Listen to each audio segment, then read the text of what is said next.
10 বার আল্লাহু আকবার বলে এই দোয়াটি রাত 2টার পর পড়ুন। আল্লাহ রাব্বুল আলামিন আপনার গুনাহ মাফ করে দিবেন এবং গায়েবী রিজিক আল্লাহ রাব্বুল আলামিন আপনার জন্য বরাদ্দ করে দিবেন। দেখেন, এটা আমার কথা নয়, স্বয়ং জনাবে মুহাম্মদ রাসূলুল্লাহ সাল্লাল্লাহু আলাইহি সাল্লাম জানিয়ে দিয়েছেন। তাফসীর ইবনে কাসির অন্যান্য সব তাফসীরের মধ্যে এটা একটা অন্যতম প্রসিদ্ধ একটি তাফসীর। এই তাফসীর ইবনে কাসিরের সূরা মুতাফফিফিনের 6 নম্বর আয়াতের ব্যাখ্যা এই হাদিসটি ইবনে কাসির রাহিমাহুল্লাহ তিনি নিয়ে এসেছেন। এই ঘোষণাটি আল্লাহর হাবিব সাল্লাল্লাহু আলাইহি ওয়াসাল্লাম নিজে দিয়েছেন। আয়েশা রাদিয়াল্লাহু তাআলা আনহা এই হাদিসটি বর্ণনা করেছেন।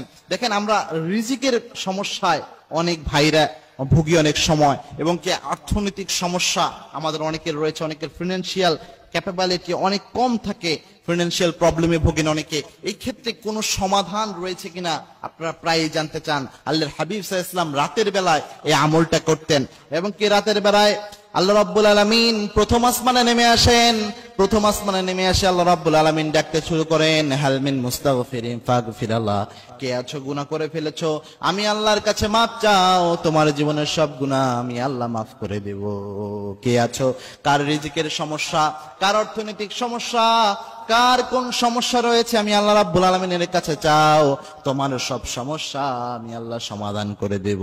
আল্লাহ এইভাবে এলান করতে থাকেন, ডাকতে থাকেন। শেষ রাতে এসে মিশকাতুল মাসাবিতি হাদিসটি এসেছে, আল্লাহ রাব্বুল আলামিন বান্দাদের উদ্দেশ্যে এইভাবে আহ্বান করতে থাকেন।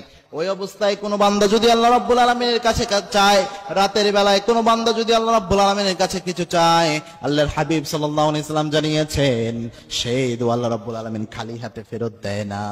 সেই বান্দার ডাক আল্লাহ রাব্বুল আলামিন কখনো ফিরিয়ে দেয় না।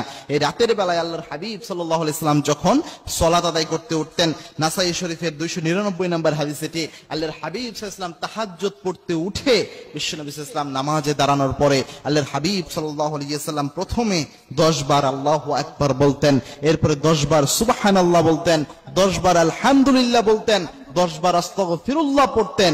এরপরে আল্লাহর হাবিব সাল্লাল্লাহু আলাইহি ওয়াসাল্লাম এই দোয়াটা করতেন, আল্লাহুম্মা গফিরলি ওয়ারহামনি ওয়ারযুকনি ওয়াআফিনি। এই দোয়াটা আল্লাহর হাবিব সাল্লাল্লাহু আলাইহি ওয়াসাল্লাম করতেন। সাহাবে একরাম তারা নিজেরাও এই আমলটা করতেন। এই আমল যদি আপনি করতে পারেন, এই 10 বার আল্লাহু আকবার, 10 বার সুবহানাল্লাহ, 10 বার আলহামদুলিল্লাহ, 10 বার আস্তাগফিরুল্লাহ, এটা পড়ার পর এই দোয়াটা পড়ে আপনি যদি আল্লাহ রাব্বুল আলামিনের কাছে কোনো কিছু চাইতে পারেন, এই দোয়ার মধ্যেই কিন্তু ওয়ারযুকনি শব্দটা রয়েছে, অর্থাৎ আল্লাহ আমাকে অসংখ্য অগণিত রিজিক আপনি আমাকে দান করেন।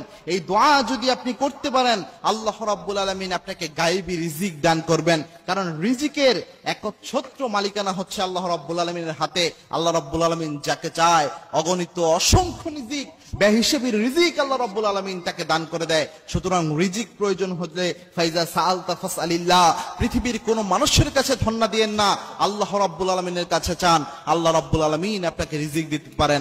এবং কি আল্লাহর হাবিব সাল্লাল্লাহু আলাইহি ওয়াসাল্লাম জানিয়েছেন, কোন বান্দা যদি আল্লাহর উপর ভরসা করে, ওমাইয়াতাওয়াক্কাল আলাল্লাহ ফাহুয়া হাসবু, যে আল্লাহর উপর ভরসা করে আল্লাহ রাব্বুল আলামিন নিজে তার জন্য যথেষ্ট হয়ে যায়। সুতরাং রিজিকের জন্য আল্লাহর উপর ভরসা করে এই আমলটি করুন, আল্লাহ রাব্বুল আলামিন রিজিকের সমস্যা সমাধান করে দিবেন ইনশাআল্লাহ।